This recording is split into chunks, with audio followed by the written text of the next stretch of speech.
Salut à tous et bienvenue sur l'OM au café. Je suis ravi de vous retrouver aujourd'hui avec belle chemise. Voilà, comme ça c'est cadeau. Ravi de vous retrouver. C'est l'été, c'est le mois de mai. Bientôt, on y est. Ça fait plaisir. Ravi de vous retrouver, les amis. Ravi de vous retrouver tous dans le chat. Voilà, tous très contents. Très content. Eric Dimeco va pas tarder à nous rejoindre pour parler de ce match des 125 ans. Et allez, je vais pas attendre Eric. Voilà, je vais vous le dire de suite. On a une bonne nouvelle à ce sujet, j'espérais bien.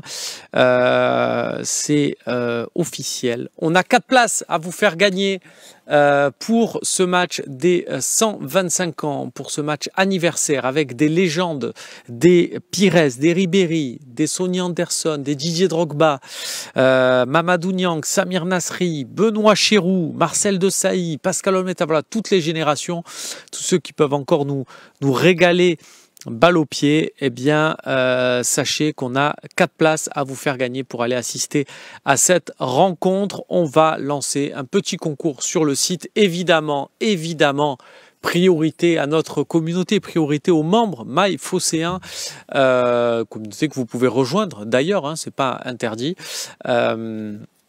On va mettre ça en place dans la journée, voilà, pour vous faire profiter de cette rencontre au plus vite. Et on vous mettra aussi le lien pour ceux qui sont plus nombreux, veulent prendre leur place, veulent pas attendre des résultats du concours ou autre. Il n'y a pas de souci, on vous met tout ça à dispo.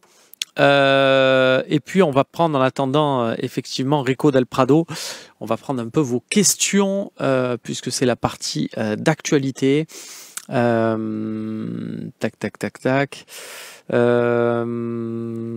C'est ça ton Arsenal, Romain? Ouais.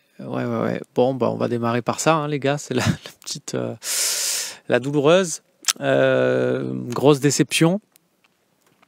Mais je suis pas convaincu parce que c'est facile de se dire ouais, il y avait Thomas Partey, il n'était pas là. Je rappelle qu'il était suspendu. Et ouais, sans ça, le milieu, ils se sont fait. On aurait peut-être pu mettre Thomas Partey et Paris aurait quand même étalé sa classe au milieu, faut le reconnaître. Hein. Il y a eu une domination de leur milieu de terrain assez impressionnante, l'intensité qu'ils ont réussi à mettre. Je trouvais un Arsenal qui n'arrivait pas, qui n'a pas arrivé à montrer un peu son football. Il restait que c'est. En fait, tu t'es mis à espérer que sur coup de pied arrêté. Et alors, même si c'est une référence désormais Arsenal sur ce domaine-là, c'est dur.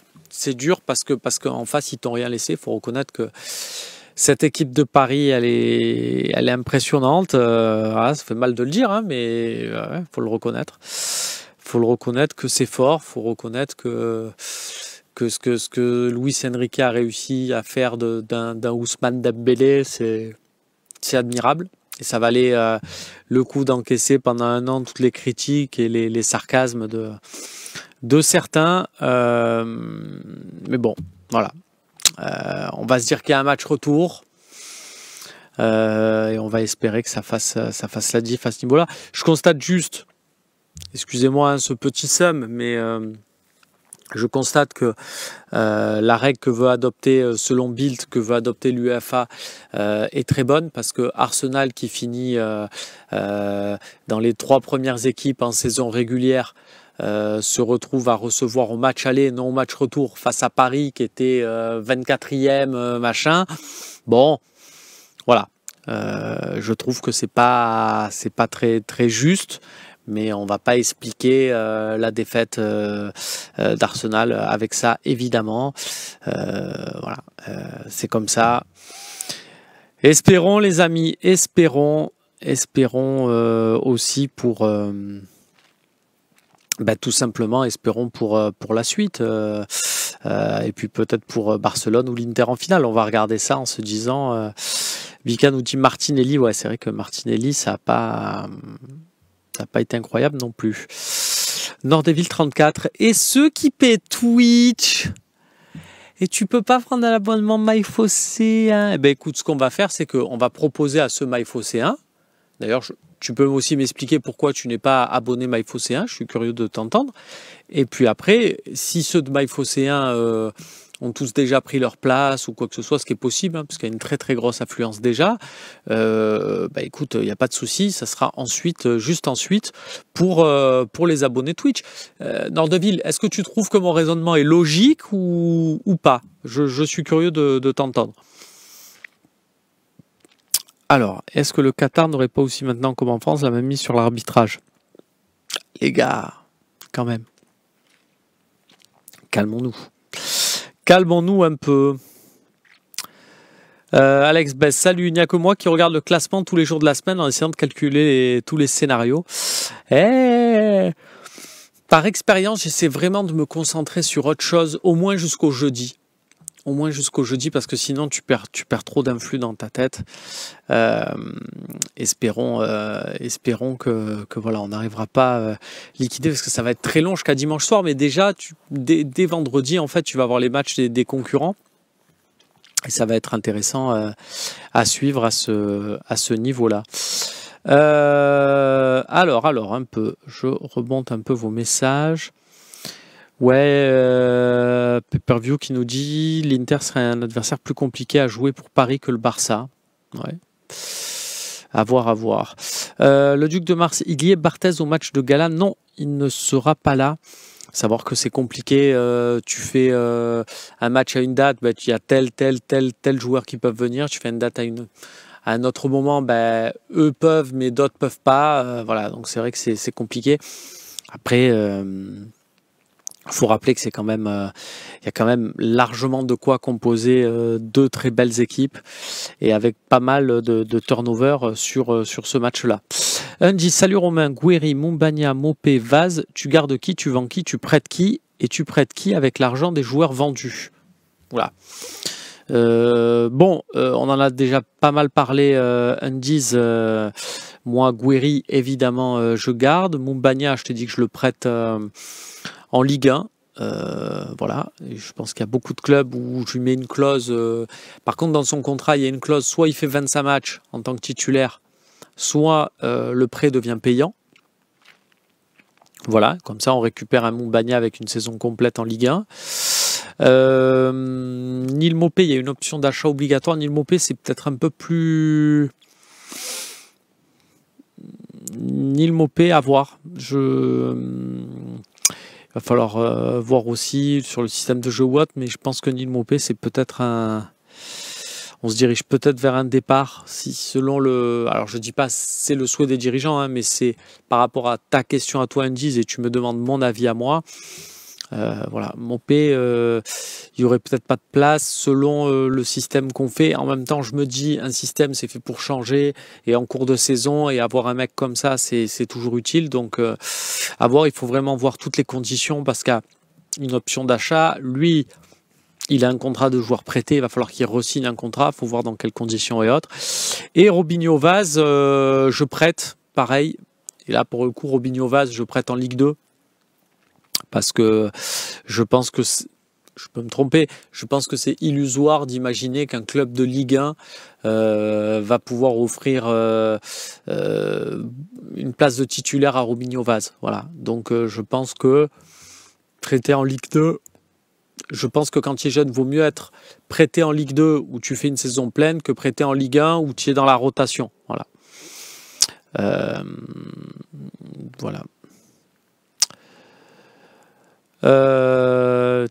Tiny Attention, on ne peut pas tous se permettre de payer 10 000 abonnements après. Oui. Tiny Attention, j'aime beaucoup ta réflexion.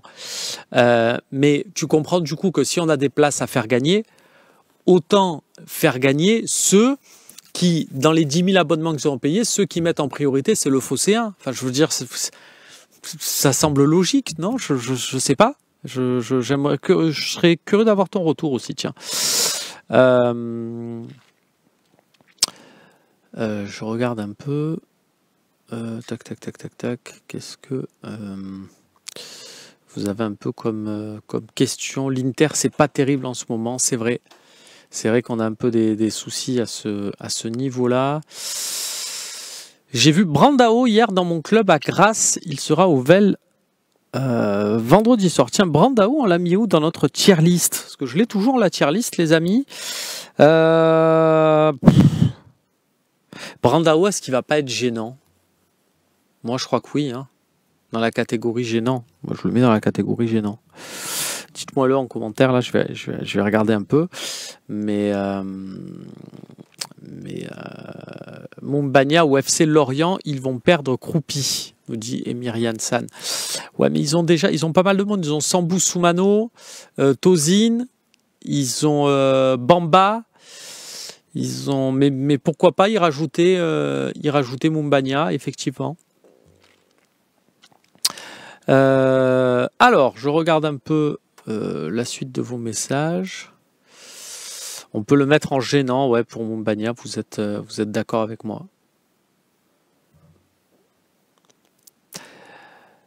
Papalin, vous oubliez. Ah, les nuits sont courtes. Romain, les nuits sont trop courtes, tu n'arrêtes pas de bâiller. Les gars, c'est formidable. Si je regarde pas le match d'Arsenal, ouais, tu regardes pas le foot, machin. Si je regarde le match, ouais, bah, du coup, tu bailles. Putain, c'est vraiment dur, hein, j'ai pas le choix. Hein. Vous êtes sans pitié. Alors, pour peu qu'on ait autre chose à faire, putain, on peut pas s'en sortir. Oh non, pas la tier list. Bon, ça va, je l'arrange. Alors, je regarde un peu les messages. Mon retour, c'est que je n'avais pas entendu que c'était pour un concours. Je suis arrivé au milieu de ton discours, visiblement. Et oui. Et donc, du coup, là, on me dit carrément, arrête de tout lire. Ah oui, donc, ok. Dommage pour le principe d'une émission avec Twitch. Et le roi Bouna, tu le mets où? Il est toujours en activité, mais n'a pas joué depuis 5 ans. Bounassar, effectivement, je pense que Bounassar, il est dans le niveau Ligue 1. Je pense. Bon, quand c'est pas tes polos, tes cheveux, maintenant tu bailles. Et oui, effectivement, j'ai pas le choix. Alors, je vais regarder les amis. Toujours pas de Rico Del Prado. Ce qu'on va faire, c'est qu'on va gentiment lancer. Je regarde encore un peu si vous avez des questions. Boli, il sera dans gênant, mais je pense que Boli il va pas jouer, les gars, sur ce match. Mais effectivement, Boli, je pense que ça va être très gênant. Sur un terrain, évidemment, vous me mettez... je pense que je serai encore pire que lui, évidemment, hein, encore heureux. Et alors, j'ose même pas imaginer si vous me mettez à son âge, j'y arriverai pas. Merci au Seb Mouille-toi pour le message sympa. Vous avez parlé de la légende d'Echeglier. Il sera pas là. Voilà, ça fait partie des joueurs qui malheureusement sont pas dispo et on en est quand même bien triste. Voilà, dommage. Yaya 81, y a-t-il un talk demain? Oui, il y a un talk avec encore une annonce, encore un concours, encore on vous fait gagner des choses, donc vous verrez et vous nous direz ce que vous en pensez. Allez, non, Eric ne prend pas sa douche sur le Vieux-Port, on va lancer la petite coupure pub les amis et on se retrouve tout de suite, voilà.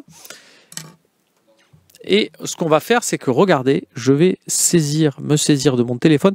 Comment est-ce que Zubar est dans cette liste? Zubar, il est dans la liste gênant. C'est pour ça, Dams421, qui a une liste. Et après, il y a la tier list, qui est beaucoup plus importante. Mais c'est vrai que Zubar, on attend autre chose. Pour Rato dans la légende.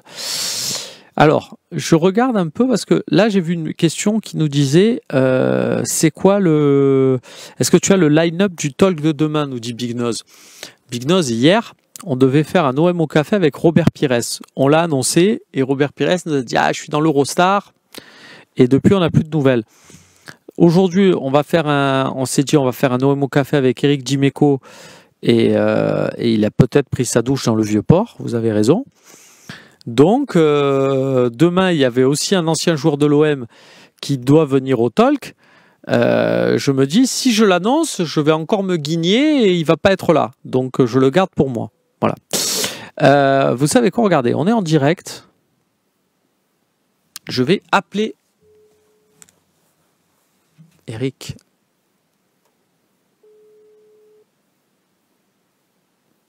Deux tonalités.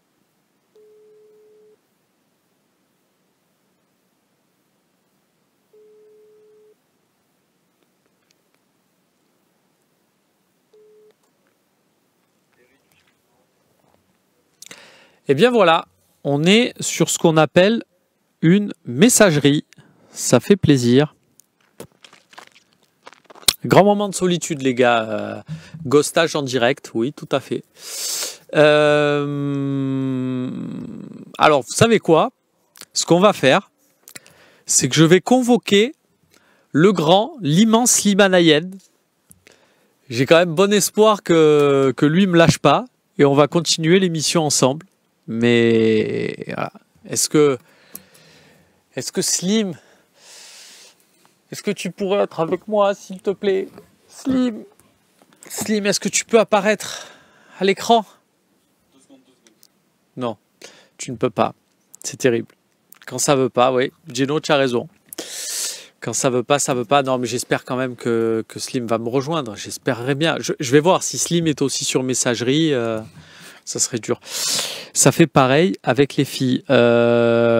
Écoute, honnêtement, je sais pas si... Tu vois, je sais pas si c'est pas pire. Hein. Franchement, voilà. Là, vous savez quoi? J'ai envoyé un message à Eric Dimeco en lui envoyant deux petits points d'interrogation. Ce qui est quand tu envoies 2 petits points d'interrogation à quelqu'un, c'est que tu es quand même un peu au bout. c'est que tu as usé quand même de... Voilà. Est-ce qu'on peut faire apparaître Slim? Est-ce que Slim est là?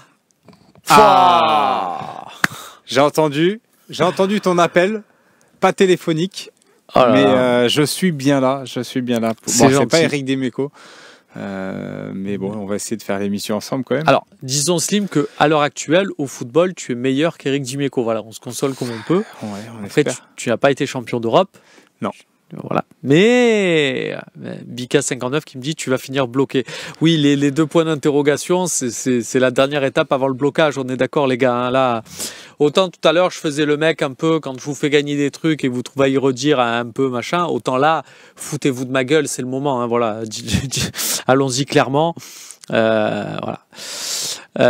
Même coiffure que Dimeco Prime. C'est vrai. Ah ouais, c'est vrai. C'est qu'il y a un vrai. truc. Si je détache le chignon, on peut avoir un truc. Comment ça va, Slim? Mais écoute, ça va plutôt bien. On suivait l'émission avec attention. On attendait Erico et puis bon, il est pas arrivé, mais bon, on désespère pas. Bon, il est déjà venu dans l'OM Oui, au en café. plus, mais c'était Voilà, intéressant. c'est un compagnon de route du Phocéen, Eric. Mais voilà. Oh là là, C'est de Andy suite. Carroll. On nous dit Eric est peut-être au Sport Beach. Oh là là, les gars, voyons. Pas de mauvais esprit comme ça. Je crois qu'il était au 7 Club à Aix hier pour accompagner ceux qui voulaient voir ce match entre Arsenal et Paris. Bah tiens, ça en a pas mal parlé dans le chat. Slim, tu en as pensé quoi, toi, de ce Arsenal PSG? Ben, tu vois, je t'ai écouté un peu au début. Moi, j'ai pas trouvé le PSG si extraordinaire que ça dans le jeu, dans la combativité et tout. Ils ont répondu présent et dans la bataille un peu du milieu que tu parlais, là, je te rejoins plutôt. Mais dans l'ensemble, je trouve qu'ils ont quand même pas mal subi. Ils ont fait 20 grosses premières minutes, le PSG. Ils ont eu la réussite aussi de marquer très tôt, ce qui les a bien mis dans le match. Mais à côté de ça, je trouve que l'homme du match finalement c'est Donnarumma, c'est lui qui les sauve là sur Martinelli et surtout la deuxième sur Trossard. Ce que je regrette là sur celle de Trossard, c'est que je trouve qu'il se l'emmène mal, il s'excentre un peu trop au départ et il se la met pied gauche. Mais je pense que honnêtement c'est pas terminé, tu vois. Il y a qu'un but d'écart, je pense que c'est encore faisable pour Arsenal. Honnêtement, je désespère pas. Mais ce que je regrette, tu vois, un peu, c'est ce qu'on a reproché aussi à l'OM cette année. Ça nous fait un petit parallèle, c'est que tu vois, aux abords de la surface, ils prennent jamais de risques. Arsenal, tu vois, moi, il y a Odegaard, j'adore ce joueur-là, mais il m'a un peu déçu sur cet aspect. Je vais être très honnête avec toi et j'embrasse mon ami Régis avec qui on s'envoyait des textos pendant le match. Il y a un moment donné où j'ai zappé. Il y a un moment donné où je me suis dit, je souffre déjà avec l'OM. Et tu sais, cette sensation qu'on ne va pas se procurer d'occasion, c'est terrible. Et je me suis dit, je vis déjà ça, je souffle dans ma chair comme ça tous les week-ends. Tous les week-ends, j'exagère, on se régale quand même plus que ce qu'on souffle cette saison avec De Zerbi. Je rappelle qu'on est deuxième du classement. Et là, je me suis dit, je vais encore vivre ça. Tu me diras, c'est l'histoire de ma vie footballistique, hein, parce que je supporte ces deux clubs. Enfin voilà, le Arsenal est un club que j'ai énormément suivi. Et là, j'ai dit, c'est bon, ça va franchement, flemme. Alors effectivement, on espère un retour, un éclair. Un Saliba.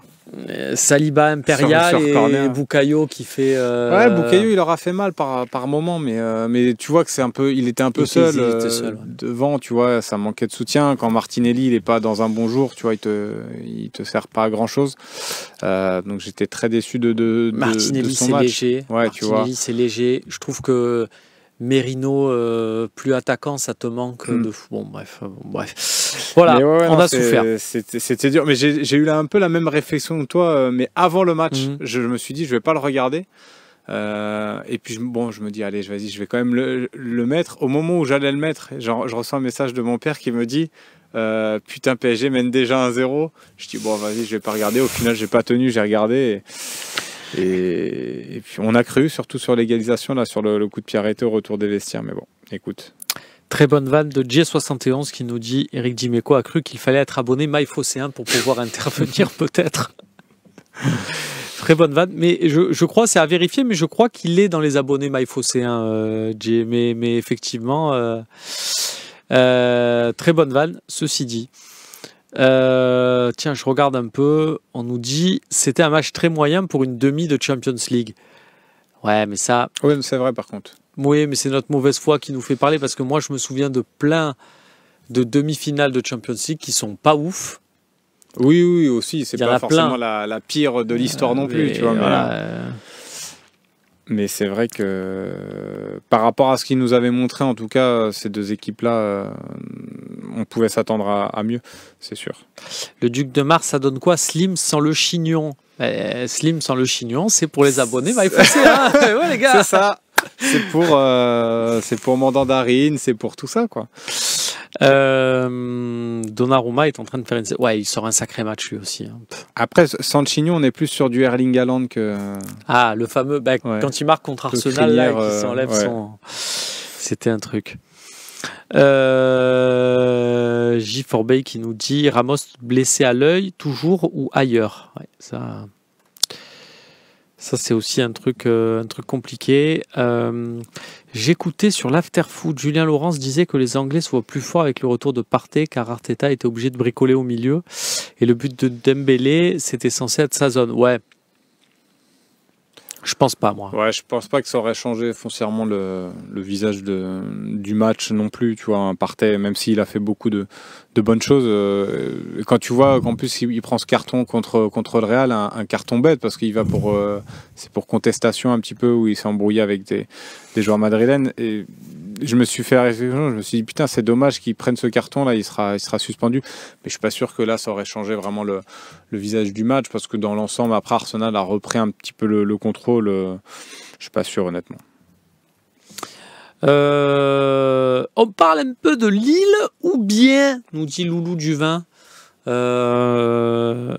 Slim,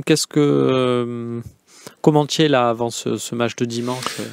Bah écoute, on a repris un peu espoir là avec la victoire contre Brest, là 4-1. Je pense que là on a maintenant vraiment notre destin. Bon, on l'a depuis un moment, mais le destin entre nos mains. Mais là encore plus, là ça peut vraiment être le gros tournant, tu vois. C'est vrai que ce truc-là, cette phrase-là, j'ai l'impression de l'avoir sorti toute cette saison, mais là j'ai l'impression que vraiment si tu arrives à faire un gros résultat là à Lille, ça va pas être simple évidemment, mais je pense que tu peux, honnêtement, la Ligue des Champions est assurée. Donc là, ce match-là, vraiment, il peut être révélateur de beaucoup de choses.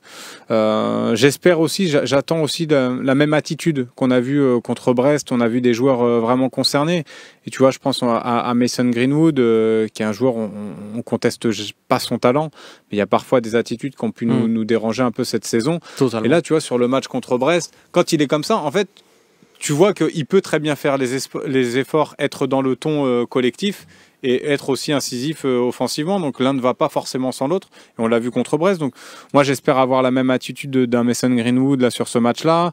Un Gouiri aussi qui sera aussi actif dans le jeu sans ballon, parce que c'est un joueur super avec le ballon, mais aussi sans ballon. Je trouve qu'il a fait beaucoup d'efforts, de replis, même des appels qui te permettent aussi d'écarter un petit peu les lignes et de proposer des solutions. Donc il y a eu pas mal de choses qui m'ont plu. Tu vois, j'attendrais peut-être un peu plus sur un match comme contre Lille d'un Rongier. Tu vois, même dans la qualité technique, peut-être à voir s'il va pas être aussi en ballottage là avec Benasser sur ce match-là, mais voilà. Après moi la petite inquiétude, honnêtement, je sais pas si tu as la même, c'est un peu sur la défense. Alors Kondogbia a fait un bon match, mais tu vois, contre des attaquants lillois qui sont quand même d'un autre niveau, sans manquer de respect à Brest. J'ai un peu de doute encore sur cette défense-là à 4 avec Kondogbia derrière. Je suis pas hyper rassuré, tu vois. Oh ouais, c'est compréhensible. Tiens, juste parce que j'ai un message de Papalin encore sur ce sujet, et je vais faire un peu de pédagogie, qui nous dit « Maillefosséen, à l'origine, ça a été présenté comme un plus pour ceux qui le pouvaient, et maintenant, ça en devient presque une obligation avec votre forcing. » Donc, expliquons à Papalin. Nous obligeons absolument personne à prendre un abonnement Maillefosséen. Il se trouve que nous mettons notre énergie en place pour faire gagner des choses. C'est tout à notre honneur. On pourrait prendre des places et les filer à nos amis, à nos familles. On vous les fait gagner à vous. Quitte à les faire gagner, Papalin, autant les faire gagner à des gens qui nous montrent qu'eux aussi, entre guillemets, ils se démènent pour nous, plutôt que de les faire gagner à des mecs qui passent une tête par la fenêtre et qui sont là pour prendre des trucs gratuits. On a fait gagner depuis 15, 20 ans sur le Phocéen, toujours beaucoup de choses. Je te promets, pour t'expliquer, que parfois il y a des gens, ils disent ouais. Et en fait, c'est juste le plaisir d'avoir quelque chose gratuit. Et après, ils ne se rendent pas au stade. Et nous, on doit se justifier auprès des partenaires qu'on a, de dire ah ben désolé, on a fait gagner des places, mais les mecs, en fait, ils ont dit oui parce qu'ils voulaient un truc gratuit. Et puis derrière, no show. Donc, récompenser ceux qui sont, qui nous accompagnent au Phocéen et qui permettent au Phocéen de tracer sa route. Ça me semble logique. Enfin, je ne comprends pas comment on peut râler là-dessus. On peut au moins dire, merci Romain.